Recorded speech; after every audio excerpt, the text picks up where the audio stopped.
ఓం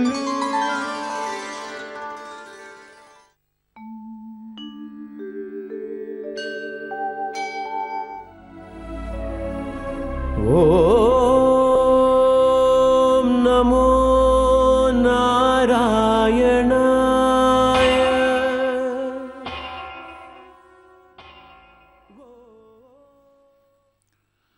యోంతః ప్రవిశ్య మమ వాచిమిమాం ప్రసుప్తాం సంజీవయత్యఖిలశక్తిధరస్వధామ్నా అన్యాంశ్చ హస్తచరణశ్రవణత్వగాదీన్ ప్రాణాన్నమో భగవతే పురుషాయ తస్మై. ఈరోజు చాలా సుదినం. కాలరూపుడైనటువంటి పరమాత్మ యొక్క అంశలో భద్రా నక్షత్రంతో కూడిన భాద్రపద పూర్ణిమ రోజున అసుర సంధ్య వేళలో స్వామివారి యొక్క అఖిలాండకోటి బ్రహ్మాండ నాయకుడైన శ్రీయఃపతి అయినటువంటి శ్రీ వెంకటేశ్వర స్వామివారి యొక్క గరుడ సేవా మహోత్సవాన్ని చూచే భాగ్యం ఎన్నో చాలా కొన్ని కోట్ల జన్మల పుణ్యఫలంగా మనం భావించవచ్చు. జంతూనాం నరజన్మ దుర్లభమతః పుంస్త్వం తతో విప్రత తస్మాద్ వైదిక ధర్మ మార్గభరత విద్వత్వమస్మాత్పరం. ఎన్నో కొన్ని కోట్ల జన్మల్లో చేసిన పుణ్యఫలం చేత మానవ జన్మ దొరుకుతుంది. మహతా పుణ్యపుణ్యేన క్రియతే కాయనోస్త్వయ. కొన్ని కోట్ల జన్మల్లో చేసిన పుణ్యఫలాన్ని వెచ్చిస్తే వచ్చింది ఈ మానవ జన్మ. ఈ మానవ జన్మ దేనికి వచ్చిందంటే పునరావృతి రహితమైనటువంటి శ్రీవారి యొక్క పాదసేవను పొంది స్వామిలో లీనమయ్యేందుకు వచ్చింది. దీన్ని సద్వినియోగపరచుకోవడం కోసమే అర్చనం, వందనం, దాస్యం, సఖ్యం, ఆత్మనివేదనం, శ్రవణం, కీర్తనం, విష్ణు స్మరణం, పాదసేవనం, అర్చనం, వందనం, దాస్యం, సఖ్యం, ఆత్మనివేదనం అని చెప్పి భాగవతంలో వర్ణించినట్టుగా 9 విధాలైనటువంటి భక్తి మార్గాల్లో అనుసరణీయమైనటువంటి చేయగలిగినంత వరకు అనుష్ఠానమును చేస్తూ ఆయా సేవలను చేస్తూ స్వామిని శ్రీయఃపతిని సేవించి మనసారా స్వామి యొక్క అనుగ్రహానికి పాత్రమై తరించడమే ముఖ్య ధ్యేయమై ఉన్నది మానవ జన్మకు. అందుట్లో మానవులు సులభతరంగా జీవించడానికి, తద్వారా స్వామిని సేవించడానికి అనువుగా పరమదయాళువైనటువంటి శ్రేయఃపతి ఆలయాల్లో అర్చామూర్తిగా అవతరించి మహర్షుల ద్వారా ప్రతిష్ఠితమై కొన్ని క్షేత్రాలు స్వయం వ్యక్తమై భక్తులను అనుగ్రహిస్తూ ముక్తిని వసంకుతున్నారు. అటువంటి దివ్యక్షేత్రంలో గొప్పదైనటువంటి తిరుమల క్షేత్రం. బ్రహ్మాండే నాస్తి కించన అని, బ్రహ్మాండంలో తిరుమల క్షేత్రంతో సమానమైనటువంటి క్షేత్రం ఇంకో క్షేత్రం లేదు అని.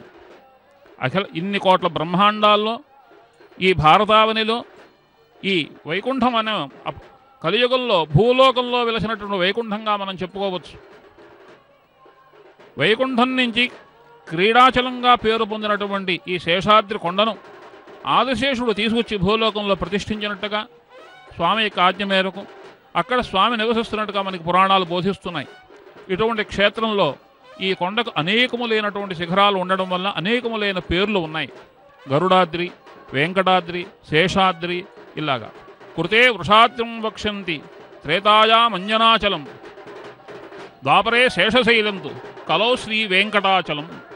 కృతయుగంలో వృషాద్రి అని చెప్పి ఈ కొండ పిలువబడింది. వృషుడనే రాక్షసుడు మహావిష్ణుయందు పరమప్రీతితో నృసింహసాలగ్రామ రూపంగా ఇక్కడ అర్చన చేయటం వలన ఆయన పూజ చేసినటువంటి ముక్తి పొందినటువంటి క్షేత్రం అవడం వల్ల దీనికి వృషాద్రి అని పేరు వచ్చినట్టుగా కనిపిస్తోంది. త్రేతాయామంజనాచలం. త్రేతాయుగంలో ఇక్కడ అంజనాదేవి తపస్సు చేసి కుమారుణ్ణి ప్రసవించి ఆ కుమారుడు స్వామిని సేవించడం వలన ఈ కొండకు అంజనాద్రి అని పేరు వచ్చినట్టుగా కనిపిస్తుంది ఒక శిఖరానికి. ద్వాపరే శేషశైలంతు. ద్వాపరయుగంలో ఆదిశేషువు ఇక్కడ ప్రతిష్ఠించడం వల్ల దీనికి శేషాద్రి అని పేరు వచ్చినట్టుగా కనిపిస్తోంది. కలౌ శ్రీ వెంకటాచలం. కలియుగంలో దీనికి వెంకటాచలంగా పేరు ప్రసిద్ధి చెందింది. వెంకటం అంటే వేము అంటే పాపములను కటా పోగొట్టేవారు కనుక అనిర్వచనీయమైనటువంటి జ్ఞానాజ్ఞానకృతమైన పాప సంచయమంతా కూడా స్వామిని సకృదేవ ప్రపన్నాయ తపాస్మీత చాచితే అభయం సర్వభూతేభ్య దదామ్యే తద్వర్తం మమ అని చెప్పి రామాయణంలో స్వామి అభయం ఇచ్చినట్లుగా తెలిసిక ఇహజన్మన జన్మాంతరేషు సంచితములైనటువంటి పాపములన్నీ కూడా ఒక్కసారి స్వామి నేను నీవాడును అని చెప్పి ప్రపత్తితో ఆర్తితో భక్తితో ఎవరైతే స్వామిని శరణొచ్చి స్వామి పాదములను ఆశ్రయిస్తారో వారికి సమస్తములైనటువంటి పాపములన్నీ కూడా నిష్కృతవుతాయని తాను కాపాడదానని చెప్పి రామావతారంలో అనుగ్రహించారు. శత్రువైనా సరే ఆయన ఎందుకు శత్రుభావం ఉన్నవాడైనా సరే ఒక్కసారి నేను శరణు అని చెప్పి ఎవరైతే ఆయన్ని ఆశ్రయిస్తారో ఆర్తత్రాణ పరాయణైనటువంటి స్వామి భక్తరక్షణ తత్పరుడై అవ్యాజమైనటువంటి ప్రేమతో తన భక్తుల్ని చేరతీసి అనుగ్రహించి రక్షించి కాపాడి మోక్షాన్ని అనుగ్రహిస్తారు ఈ స్వామి. ఈయనకి భక్తులంటే ఎనలేని ప్రేమ. ఆ ప్రేమకు తార్కాణంగానే ఈ కొండ మీద నివసించడం జరుగుతోంది స్వామి. కలియుగంలో మానవులు అల్పాయుష్కులని అల్పజ్ఞానులని అర్థప్రయోజనం లేనిదే స్వామిని సేవించరని తెలిసిన్నప్పటికీ కూడా ఇటువంటి మానవ కోటిని అందరినీ కూడా తరింపజేయటానికే స్వామి ఈ వెంకటాచలంలో అపర వైకుంఠంలో భూలోక వైకుంఠంలో స్వామి అర్చామూర్తిగా స్థిర నివాసం ఏర్పరుచుకుని భక్తులందరినీ కూడా రాత్రింబవళ్ళు కష్టపడి నుంచుని అనుగ్రహిస్తున్నటువంటి ప్రేమమూర్తి ఈయన. ఇల్లాలు చూద్దామా, ఆయన హృదయమునందే నివాసం ఉండి మన పిల్లలండి అని చెప్పి అనుక్షణము తన చెంతకు వచ్చినటువంటి పిల్లల గురించి స్వామికి మనస్సులో ఆమె నివసించడం చేత మనస్సులో స్మరణ చేసి నిరంతరము కూడా జ్ఞప్తిగా చేస్తూ ఏ భక్తుల్ని ఉద్ధరించడం స్వామి పొరపాటున మర్చిపోతాడనే తాపత్రయం చేత నిరంతరము కూడా అమ్మ స్వామికి గుర్తు చేస్తూ ఉభయులు కలిసి భక్తత్రాణ పరాయణులై భక్తులను కాపాడుతున్నారు. ఇదిగో స్వామి పురస్థలంలో అలంకరించబడిన లక్ష్మీమాల వైభవాన్ని మనం చూస్తున్నాం. బంగారపు కాంతులు ప్రకాశిస్తున్నటువంటి లక్ష్మీమాల వివిధ రకములైనటువంటి సువాసనల వెదజల్లే పుష్పముల యొక్క మాలతో కూర్చబడిన సోయగం, స్వామి యొక్క సుందరమైనటువంటి దివ్యమంగళ విగ్రహం, ఆ గరుడునిపై వేయించేసి ఉన్నటువంటి వైభవం, ఆ టీవీ, ఆ దత్వం, ఆ వైభవంతో కూడా మనం చూస్తుంటే ప్రత్యక్షంగానే మనం ఈ రోజున ధరించినట్టుగా భావించవచ్చు. స్వామి యొక్క దివ్యనామ సంకీర్తన ఒక్కసారి హస్తే నోటితో ఉచ్చరిస్తే చాలు. హరియను రెండక్షరములు హరియించున పాతకములు అంబుజనాభ హరి నీ నామమహత్వము హరిహరి పొగడంగవశమే హరిశ్రీకృష్ణ అని ఒక్కసారి హరి అంటే చాలు సమస్తమైన పాపములను హరిస్తాడే. ఎంతటి ప్రేమమూర్తి! ఒక్కసారి పిలిస్తే చాలు. వేల కొలది జపం చేయవలసిన అవసరం లేదు.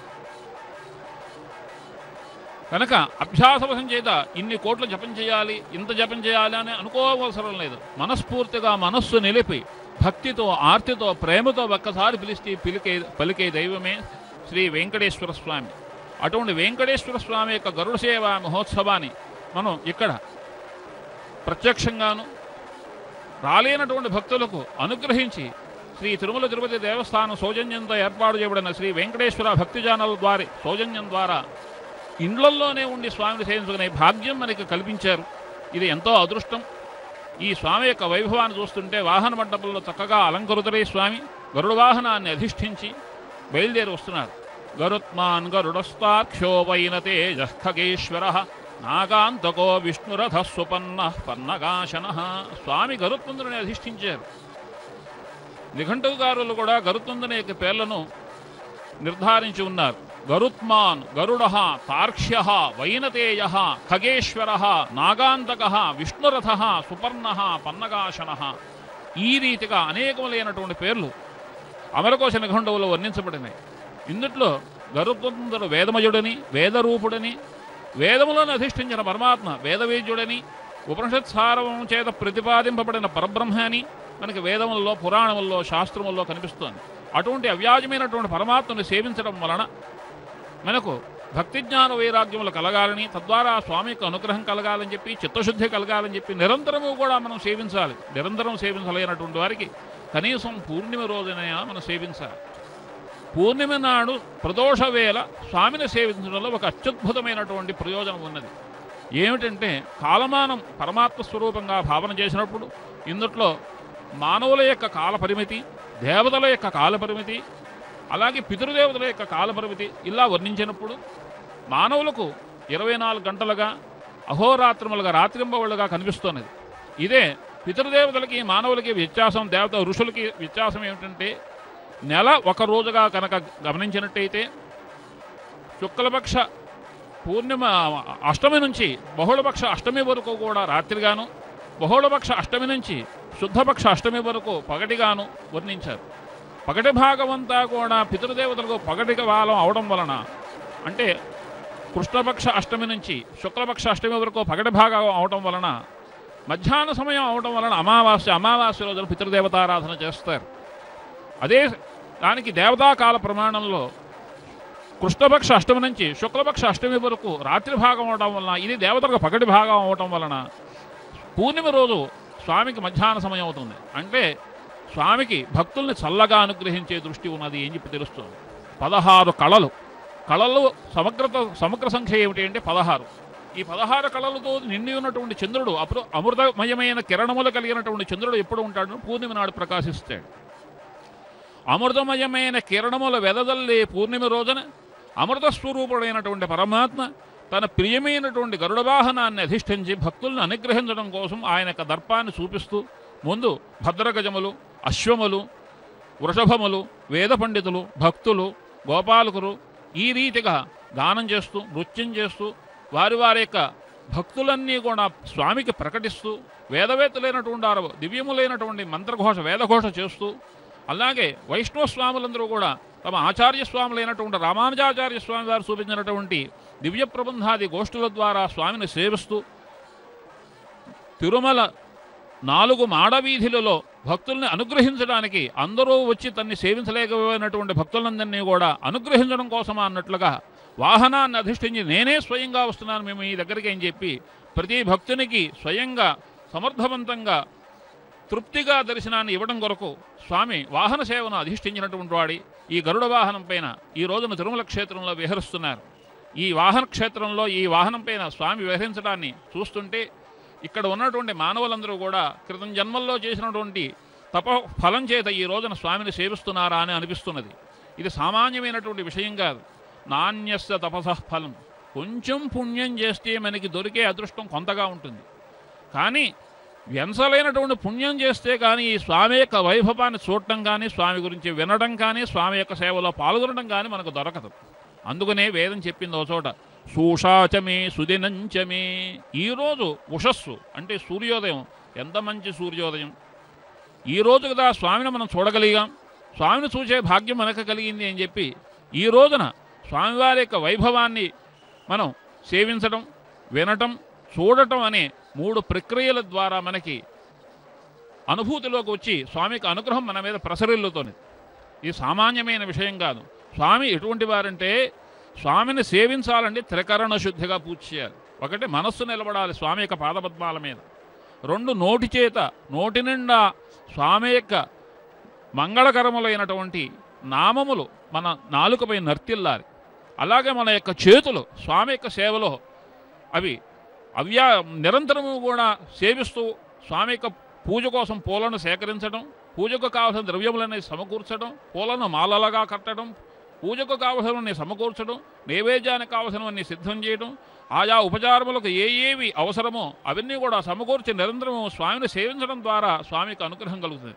దీనికే మనసా వాచా కర్మణ స్వామిని సేవించే అదృష్టం మనకి ఈ రోజున పుణ్యమి రోజున సాయంకాల సమయంలో ప్రదోష వేళలో ఈ గరుడ వాహనం పైన అధిష్ఠించినటువంటి శ్రీ శ్రీనివాస ప్రభు యొక్క అవ్యాజమైనటువంటి దివ్యమంగళ విగ్రహ దర్శనం జరుగుతోంది.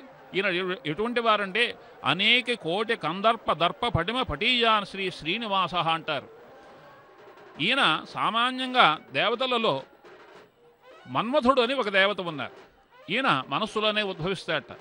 ఈయన చాలా అందమైనటువంటి వాడు. ఈయన భార్య పేరు రతీదేవి. ఈయన తండ్రి ఎవరు అంటే మహావిష్ణు.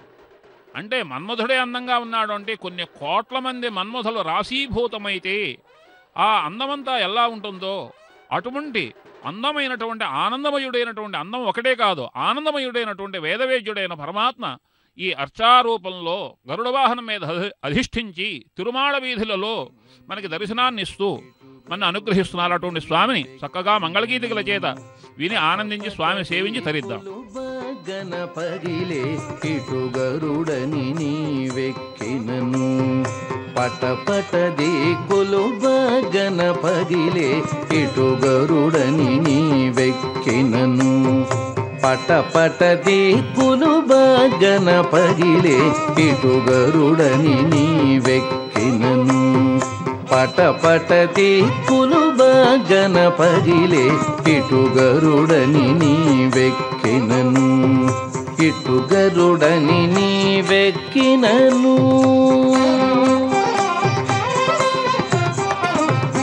ఎగసిన గరుడని ఏపున కాయని జిగిదొల కసబుకు చేసినను ఎగసిన గరుడని ఏపున ఖాయని జిగిదొల కసబుకు చేసినను నిగమాంతంబులు నిగమ సంఘములు నిగమాంతంబులు నిగమ సంఘములు గగనము జగములు గడగడవడకే నిగమాంతంబులు నిగమ సంఘములు గగనము జగములు గడగడవడకే ఇటు గరుడని నీవెక్కినను పటపట దిక్కులు బగన పగిలే ఇటు గరుడని నీవెక్కినను ఇటు గరుడని నీవెక్కినను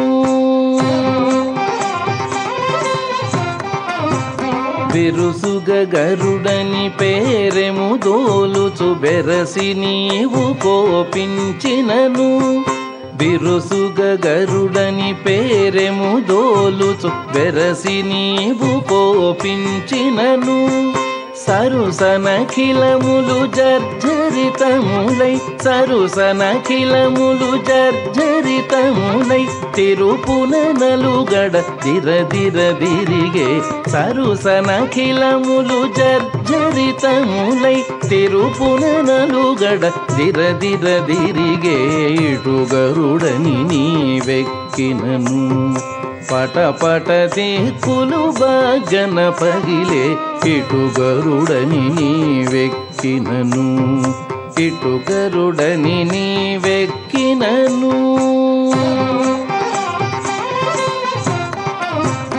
పల్లించిన నీ పసిడి గరుడని కెల్లున నీవెక్కినయపుడు పల్లించిన నీ పసిడి గరుడని కెల్లున నీవెక్కినయపుడు झल्लने राक्षस समितिनी महिमा झल्लने राक्षस समितिनी महिमा వెల్లి మునుగుదురు వెంకటరమణ झल्लने రాక్షస సమితి నీ మహిమ వెల్లి మునుగుదురు వెంకటరమణ ఇటు గరుడని నీవెక్కినను పటపట దిక్కులు బగన పగిలే ఇటు గరుడని నీవెక్కినను పటపట దిక్కులు బగన పగిలే ఇటు గరుడని నీవెక్కినను ఇటు గరుడని నీవెక్కినను ఇటు గరుడని నీవెక్కినను ఇటు గరుడని నీవెక్కినను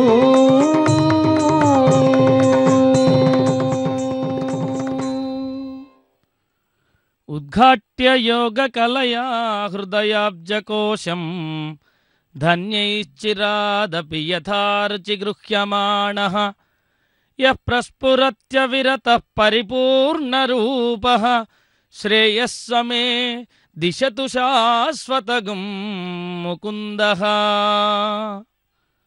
శాశ్వతమైనటువంటి కీర్తిని మోక్షాన్ని ఇచ్చేటువంటి స్వామి శ్రీవెంకటేశుడు. అఖిలాండ కోటి బ్రహ్మాండ నాయకుడు, ఆది మధ్యాంతరహితుడు, నిరుపమ కళ్యాణ చక్రవర్తి, నీరజనాభుడు అయినటువంటి ఆ చల్లని స్వామి ఈ రోజున మనకి పున్నమి గరుడ సేవయందు చక్కటి దర్శనాన్ని ఇస్తూ ఉన్నాడు. అదుగో చూడండి, మనస్సుకు అధిపతి అయినటువంటి దేవుడు చంద్రుడు.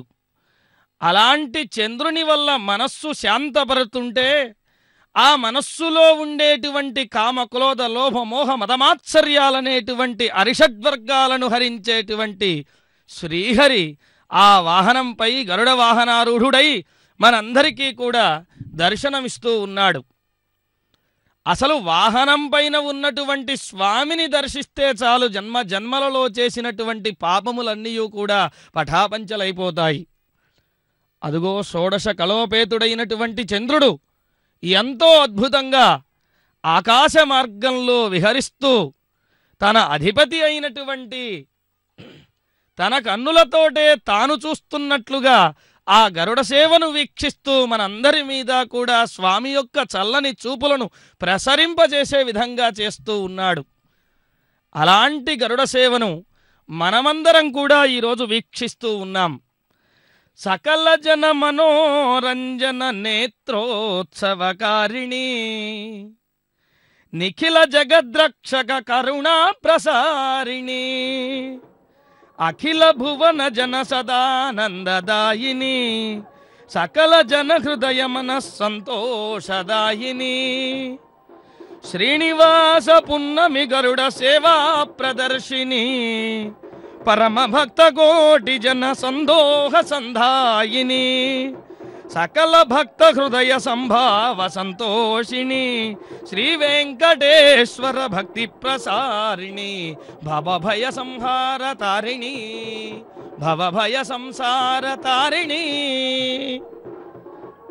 ఈ అఖిలాండ కోటి బ్రహ్మాండమునంతయు కూడా రక్షించేటువంటి ఆ స్వామి యొక్క దివ్య చూపులను, దివ్య కాంతులను, పున్నమి గరుడ సేవ యందు కలిగేటువంటి దివ్య అనుగ్రహాన్ని మనందరికీ కూడా నేత్రోత్సవం చేస్తూ స్వామిని కీర్తించేటువంటి జనులొక పక్క, స్వామిని కొనియాడేటువంటి జనులొక పక్క, స్వామి మీద భక్తిని నిలిపేటువంటి కోలాటం చేసేటువంటి జనులొక పక్క, ఇంకొక పక్క అధికారులు, మరొక పక్క స్వామిని సేవించేటువంటి అగ్ని కూడా మనకి కాగడాల ద్వారా కనిపిస్తూ ఉంటే అర్చక స్వాములు ఆ స్వామి యందే వారి యొక్క మనస్సును నిలిపి అక్కడుండేటువంటి అధికారులందరూ కూడా స్వామి ఎదుట నడుస్తూ ఉంటే మీ వెనకాల నేనున్నాను, మీకేమి భయం లేదు అని చెప్తూ ఆ స్వామి గరుడ వాహనారూఢుడై మనందరినీ కూడా రక్షించడానికి ఈ రోజున పున్నమి గరుడ సేవయందు అందరికీ కూడా దర్శనమిస్తూ ఉన్నాడు.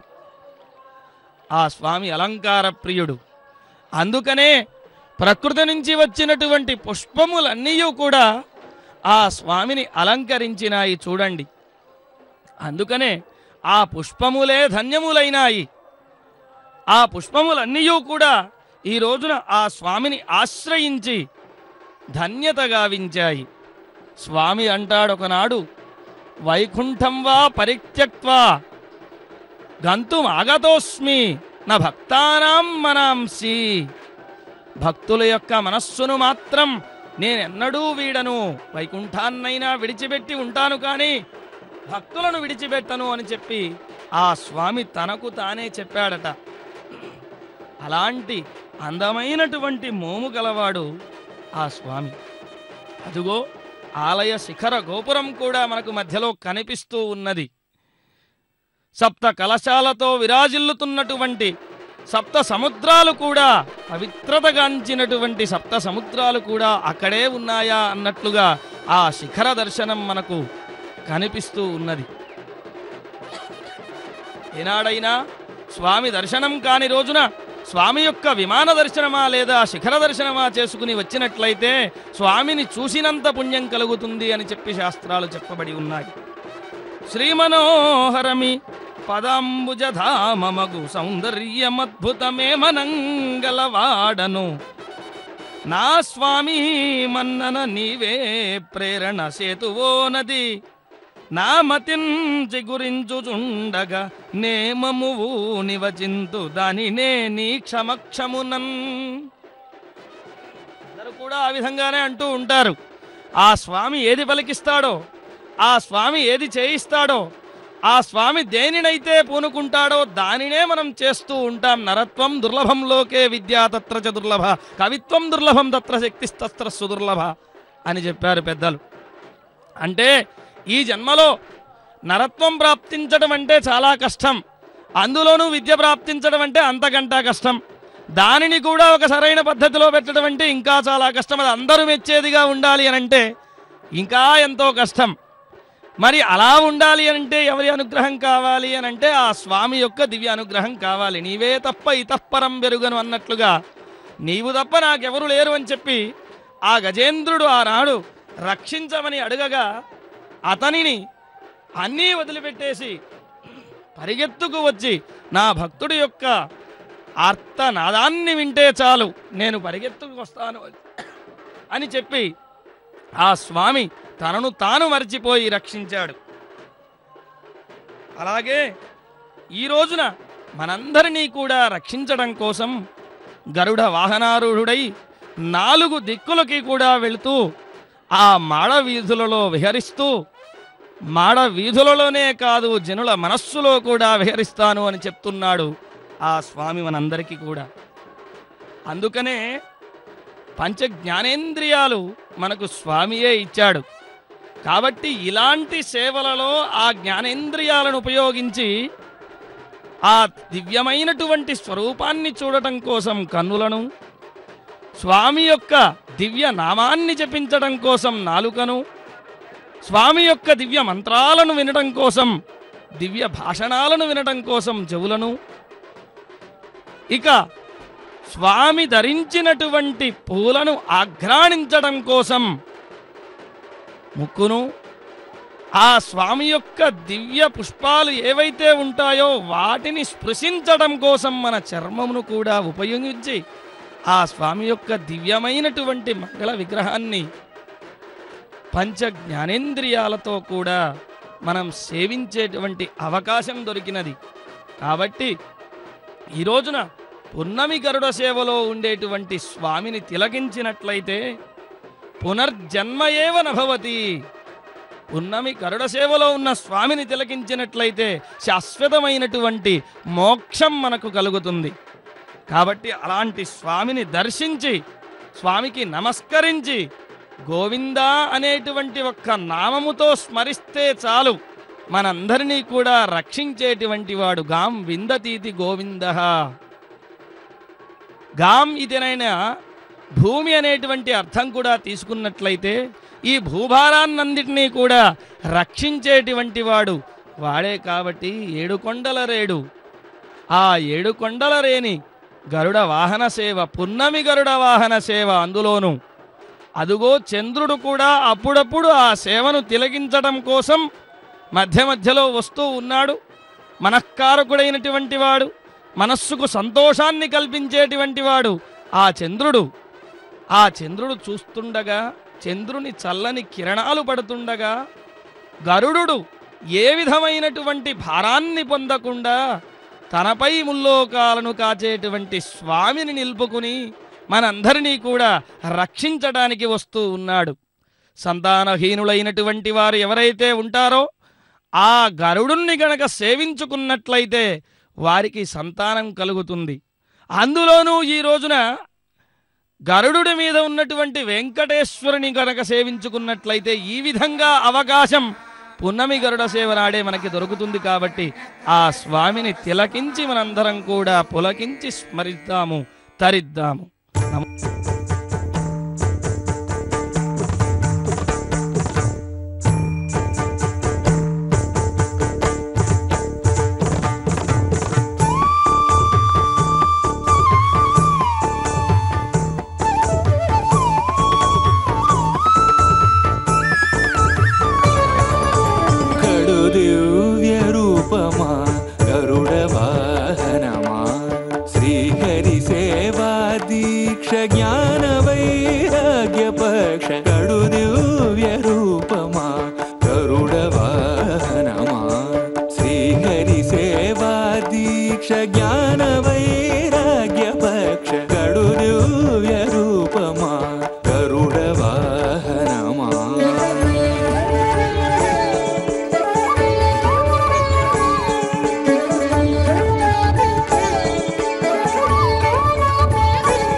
అపూర్వయుక్తియుక్తుడవై అమరలోకముల నుండి అమృతము తెచ్చితివి. పుట్టి పుట్టగనే అపూర్వయుక్తియుక్తుడవై అమరలోకముల నుండి అమృతము తెచ్చితివి. వినత దాస్యము బాపి విష్ణు